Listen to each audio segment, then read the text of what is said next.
Bueno, estamos aquí de nuevo. Voy a tratar de explicaros cómo cuantificar el entrenamiento. La cuantificación del entrenamiento es un aspecto esencial del mismo, ya que se hace con métodos más o menos que están al alcance de la mano del entrenador. No es necesario hacer pruebas médicas, no es necesario tener un personal especializado para hacerlo, y lo haces tú con los datos de tu deportista, con los datos de entrenamiento, de tu propio entrenamiento. Sí que es verdad que nos ayuda bastante la posibilidad de utilizar los pulsómetros. Ya veréis luego gráficas de pulsómetro. Son antiguas, pero dan información de cómo está haciendo el deportista la distribución del esfuerzo por las zonas de trabajo, ¿vale? A todo esto que os voy a contar hoy, habría que añadir los formularios de percepción subjetiva de esfuerzo, etcétera, ¿vale? Lo que sí tenéis que tener claro es que no se puede entrenar sin planificar el entrenamiento y sin cuantificarlo después, para de verdad cerciorarte de que eso que está planificado es lo que está pasando. Que no te estás pasando en el volumen, en la intensidad, que el deportista no está haciendo cosas que no tenía que hacer, ¿vale? Yo os voy a explicar los dos más sencillos que hay, que se pueden aplicar en todos los deportes. Todos los deportes, sobre todo, hombre, estamos como siempre, sobre todo en los individuales. Los colectivos se puede hacer, pero tienen más variables y habría que adecuarlo a cada una de los puestos del equipo, ¿vale? Bueno, vamos allá.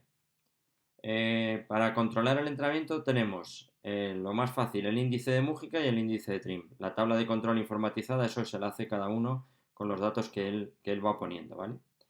Vamos con las zonas de entrenamiento, normalmente en porcentaje, eh, más, que, más que en porcentaje, en número de pulsaciones por debajo de la frecuencia cardíaca máxima, entre 70 y 50 pulsaciones menos estaríamos utilizando grasa, igual que con 50-40, que serían las zonas de aeróbico de recuperación y aeróbico de umbral aeróbico.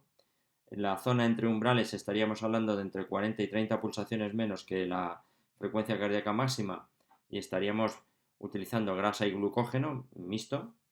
En el umbral anaeróbico estaríamos utilizando entre 30 y 20 pulsaciones menos de la frecuencia cardíaca máxima y sería fundamentalmente la utilización del glucógeno, y en el aeróbico intenso entre menos 10 y menos 20 pulsaciones por debajo de la frecuencia cardíaca máxima y estaríamos utilizando metabolismo mixto aeróbico anaeróbico, glucógeno y ácido láctico. Bien, el índice de TRIM es de Bannister, es del año 80 y tantos, del 89-90, de Bannister con dos Ns. Lo que hace es que quiere buscar una medida del entrenamiento que se pueda cuantificar y es lo que él llama dosis, ¿vale? Está basado en el tiempo que estoy y en el volumen que hago en determinadas frecuencias cardíacas. Entonces, lo primero que hace es calcular el impulso de entrenamiento. El impulso de entrenamiento es la duración en minutos, por la proporción de frecuencia cardíaca que estoy utilizando. Y esa proporción de frecuencia cardíaca la calcula haciendo la frecuencia cardíaca del ejercicio, a la que ha estado haciendo la tarea que yo le he encomendado, menos la frecuencia cardíaca en reposo. Normalmente para hacer el trim hay que tomar la frecuencia cardíaca en reposo a diario. La frecuencia cardíaca máxima, que ya la habremos calculado mediante un test de campo, mediante una prueba de esfuerzo, mejor un test de campo específico, menos la frecuencia cardíaca en reposo. Es decir, repito, frecuencia cardíaca de ejercicio, he estado haciendo series de 1000 y la media de la frecuencia cardíaca de esas series de 1000 ha sido de 185 pulsaciones. Pues eso es lo que iría ahí, 185. Menos la frecuencia cardíaca en reposo. La frecuencia cardíaca en reposo de hoy ha sido 50, pues 185 menos 50. Partido por mi frecuencia cardíaca máxima, que son 192, menos la frecuencia cardíaca en reposo otra vez, ¿vale? Es importante, para que sea más exacto, el trim calcularlo en cada una, o bien en las tareas principales de la sesión de entrenamiento, ¿eh? O bien en cada una de las partes de la sesión de entrenamiento. Pero un trim general de la sesión me va a engañar. ¿Por qué? porque no es lo mismo estar durante 15 minutos a 180 pulsaciones, que es, digamos, la tarea de series que hemos hecho hoy, que meterlo dentro de una duración de una sesión que tiene hora y media, en la cual nos va a bajar la media. Normalmente lo que se hace para el trim es calcular dos. Uno, el de la sesión general, el total. Cuando se acaba se ve la media de frecuencia cardíaca de toda la sesión. Y otro, el aislado de las tareas importantes. ¿De acuerdo? De todas maneras, si esto no lo entendéis, luego en la clase presencial lo vemos. ¿Cuál es el problema? El problema es que si aumenta mucho el volumen y disminuye la frecuencia cardíaca, no es lo mismo que si disminuye el volumen y aumento la frecuencia. Por lo tanto, para eso, lo que se hace es que se mete un factor corrector. ¿Vale? Se multiplica el impulso de entrenamiento que hemos calculado antes, se multiplica por un factor corrector. Y ese factor corrector está en función de si eres hombre o eres mujer, de la proporción de la frecuencia cardíaca que hemos calculado antes elevada a una determinada proporción y un logaritmo neperiano.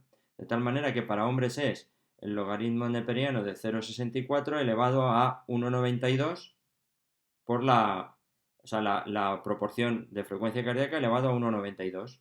Y en mujeres, logaritmo neperiano de 0,86 elevado a la proporción de la frecuencia cardíaca por 1,67. El resultado total, el trim, la dosis de entrenamiento, que todavía no hemos llegado a ello, todavía estamos intentando calcularla, el trim es el volumen de entrenamiento, 120 minutos, por la proporción cardíaca, la que sea, la que nos ha dado la fórmula, por este factor corrector, ¿vale?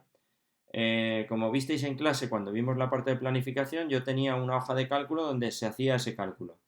Si alguno la quiere, la hoja de cálculo, lo que pasa es que yo solo la tengo para mujeres, tendréis que hacer los cambios para hombres. Si alguno quiere esa hoja de cálculo, yo os la paso. ¿Para qué nos sirve el trim? Pues para ver el rendimiento, cómo está el estado de fatiga del deportista, cómo responde, evaluar cuantitativamente cómo responde cada día, evaluar semanalmente cuál ha sido el esfuerzo real de esa semana, comparar esa semana con la anterior y con la posterior, comparar esa semana con lo que estaba previsto en la planificación. Es decir, cuantificar el entrenamiento nos sirve para poder establecer los valores reales de lo que estamos haciendo con nuestra planificación. Bien, el índice de Mújica es mucho más sencillo. Es un índice que está estandarizado, es un índice que está, que está avalado por su tesis doctoral, que la hizo en Francia. Está hecha con nadadores, pero bueno, yo la he utilizado con triatletas y con atletas. El estímulo de entrenamiento es la combinación de el volumen y la intensidad. Él lo que hace es establecer 5 niveles de entrenamiento en función de esa intensidad, de si es velocidad, anaeróbico, aeróbico, umbral, lo que sea. A cada nivel le asigna un índice de intensidad, un valor, que está en relación con ese nivel de intensidad. Ahora lo vais a ver. Y luego lo que se hace es multiplicar el volumen por su zona, y eso es lo que nos da la carga de entrenamiento. Bien, mirad, esto es una modificación posterior que hizo, porque os he dicho antes que eran 5 zonas. El modelo actual tiene 8 zonas, donde veis que la recuperación es la zona 1 y su índice es 0. El ligero en la zona es la 2 y el índice es 1. El aeróbico medio la zona 3, índice 2. Umbral anaeróbico divide aeróbico medio y umbral anaeróbico, no los deja iguales, que esto es algo que en el índice anterior, en el primero no lo hacía. El aeróbico medio englobaba el umbral anaeróbico. Entonces el umbral anaeróbico es la zona 4 y le da un índice 3, el aeróbico intenso zona 5, índice 4, anaeróbico zona 6, índice 5, velocidad zona 7, índice 8, competición zona 8, índice 10, ¿vale? De tal manera que la carga de la sesión de entrenamiento será el sumatorio del volumen de cada zona por su índice.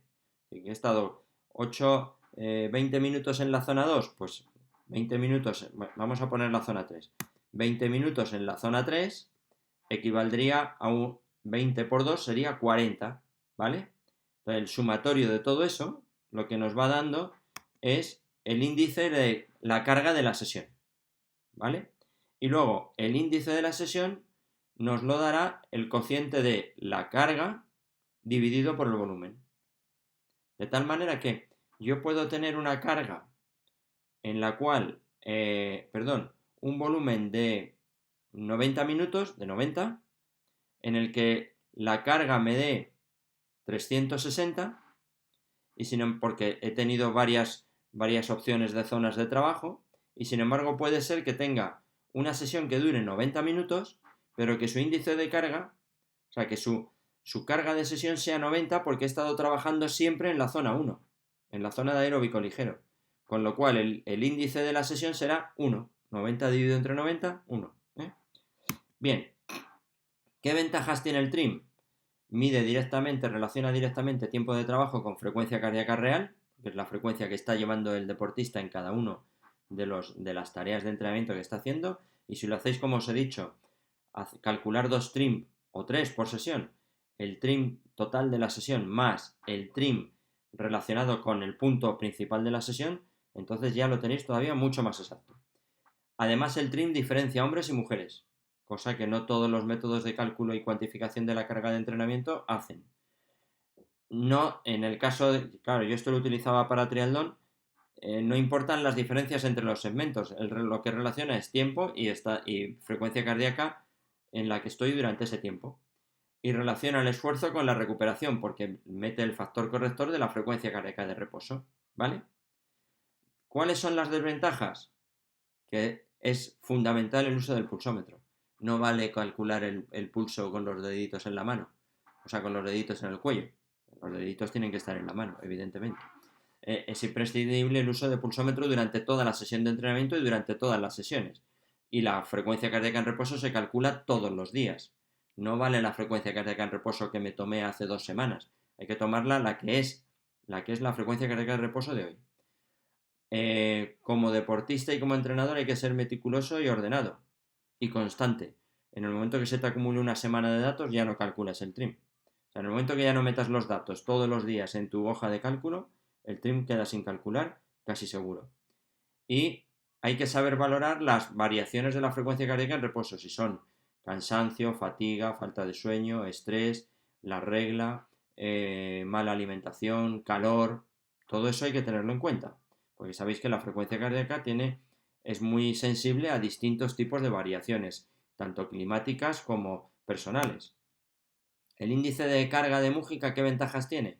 Relaciona el tiempo de cada zona en cada zona con frecuencia cardíaca en ella, lo cual también es más real en ese sentido.